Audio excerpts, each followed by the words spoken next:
Halo semuanya, jadi ini lanjutan dari video sebelumnya ya, di mana kita sudah mereview fisik dan merakit ASRock Jupiter X300 ini. Kita mulai dari lihat-lihat menu BIOS-nya dulu guys. Ini nggak jauh beda ya dengan menu BIOS Mobo ASRock biasanya.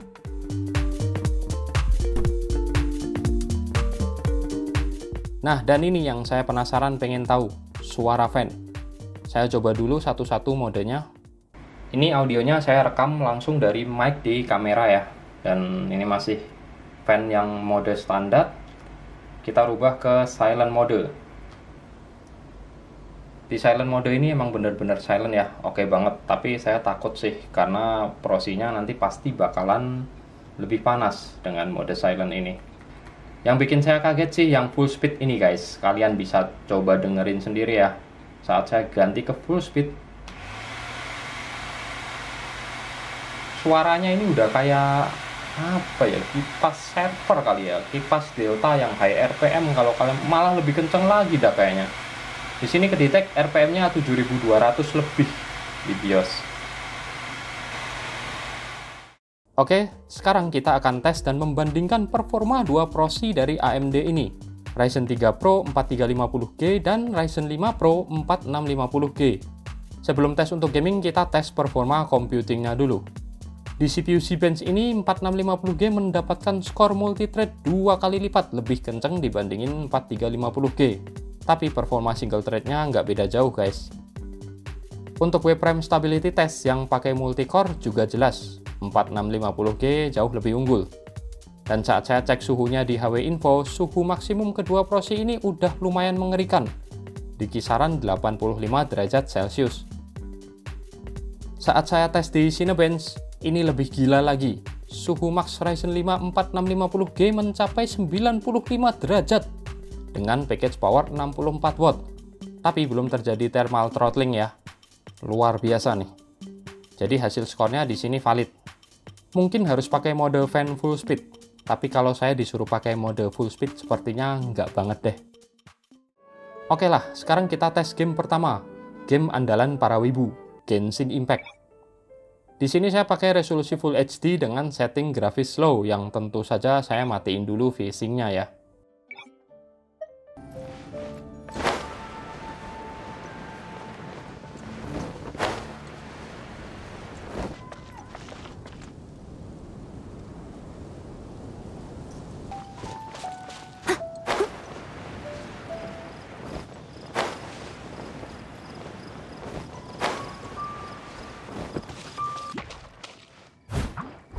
Di game ini kedua prosi bisa jalan lancar tanpa patah-patah walaupun FPS-nya cuma di kisaran 30-40an aja.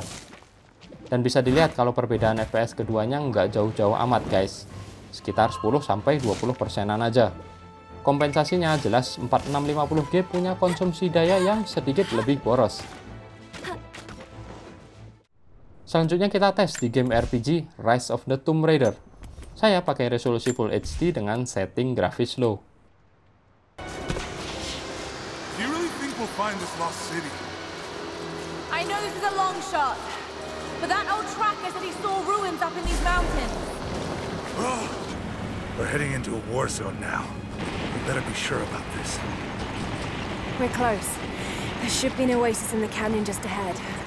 You're wasting your time. There's nothing out here.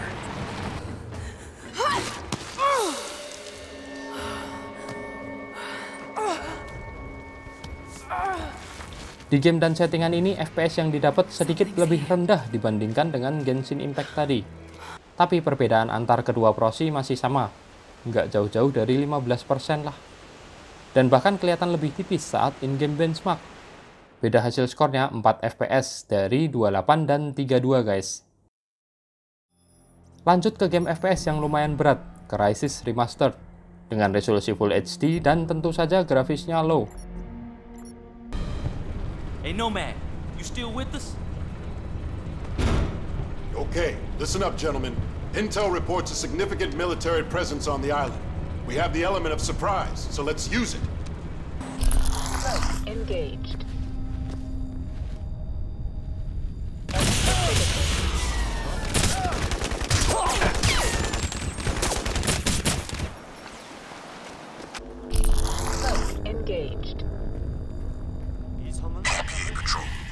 Game ini bisa mewakili kalau kalian nanya misalnya game Apex Legends atau PUBG mungkin.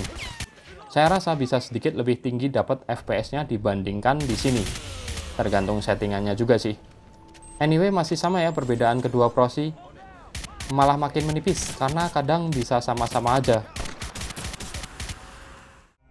Lanjut ke game RPG yang CPU bound, Assassin's Creed Origins. Dengan resolusi sama dan setting grafis paling jelek alias very low.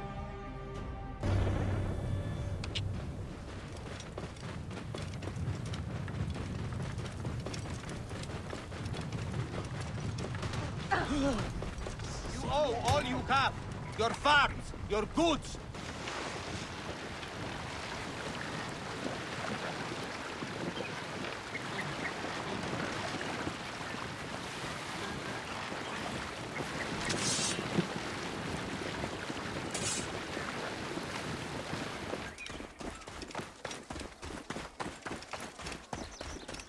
Masih lumayan playable.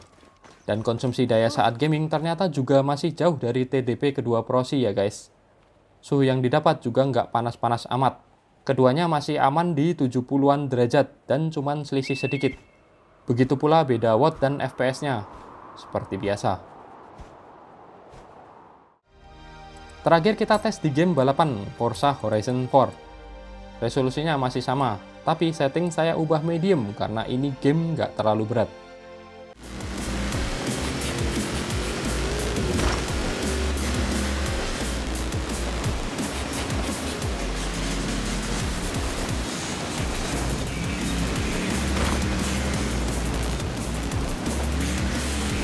This will be easy. Just don't miss the checkpoints and let's go.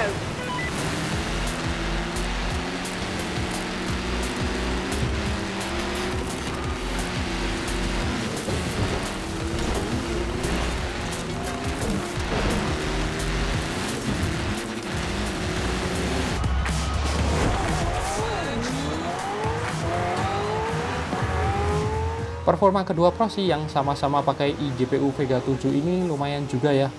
Di setting medium ini bisa cukup playable, karena walaupun cuma 30-an FPS, tapi lancar tanpa stuttering dan nggak ada patah-patahnya sama sekali. Menurut hasil benchmark Unigine Heaven, keduanya bisa dibilang setara. Ya, karena kan sama-sama pakai Vega 7. Yang jelas, kedua proxy Renoir ini bisa dibilang masih lumayan playable untuk game berat AAA sekalipun, walau dengan FPS rendah. Plusnya lagi adalah konsumsi dayanya yang juga rendah. Oke, jadi mungkin gitu aja ya guys review ASRock Dash Mini Jupiter X300 yang dipersenjatai oleh Ryzen Renoir ini.